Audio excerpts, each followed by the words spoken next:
नमस्कार दोस्तों। बहुत समय पहले जब धरती पर असुरों का आतंक बढ़ चुका था, देवता परेशान असहाय हो गए थे। उसी समय असुरों का राजा बलि अपनी शक्ति और भक्ति के बल पर इतना समर्थवान बन गया था कि उसने तीनों लोकों पर अपना अधिकार जमा लिया था।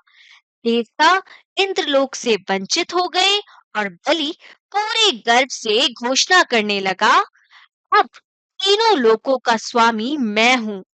देवताओं ने मिलकर भगवान विष्णु से प्रार्थना की, हे नाथ, केवल आप ही हमें इस संकट से मुक्त करा सकते हैं।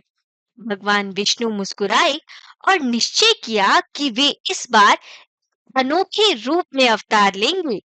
भगवान विष्णु ने एक ब्राह्मण बटुक का रूप धारण किया, नन्हे, सुंदर और तेजस्विनी बामन।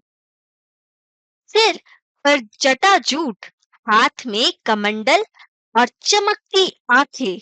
वे सीधा राजा बलि के यज्ञ स्थल पर पहुंचे, जहां बलि ब्राह्मणों को ऋषियों को दान दे रहा था। बामन ने मधुर वाणी में कहा, राजन, मुझे आपसे केवल 3 पग भूमि चाहिए, जहां मैं अपने पांव फैलाकर खड़ा हो सकूं। बलि हंस पड़ा और बोला, इतनी सी बात, मैंने तो राजाओं को राजपाट दान किया है और तुम केवल 3 पग भूमि में हो। ठीक है, तुम्हारी इच्छा पूरी होगी। जैसे ही बलि ने वचन दिया, वामन ने अपना असली स्वरूप प्रकट किया। वे विराट रूप धारण कर त्रिविक्रम बन गए।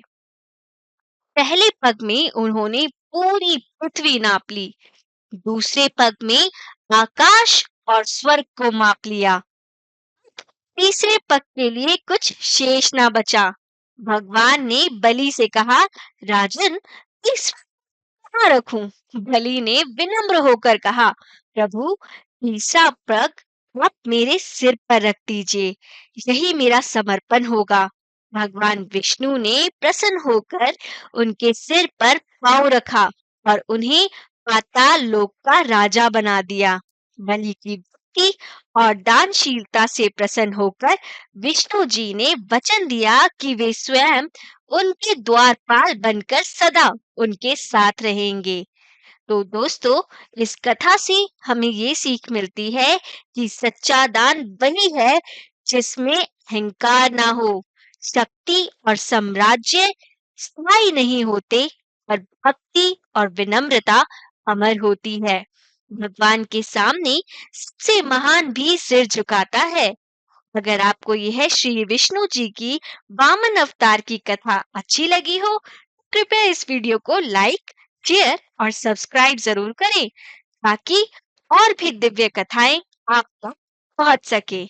जय श्री विष्णु। धन्यवाद दोस्तों, मिलते हैं अगली कहानी।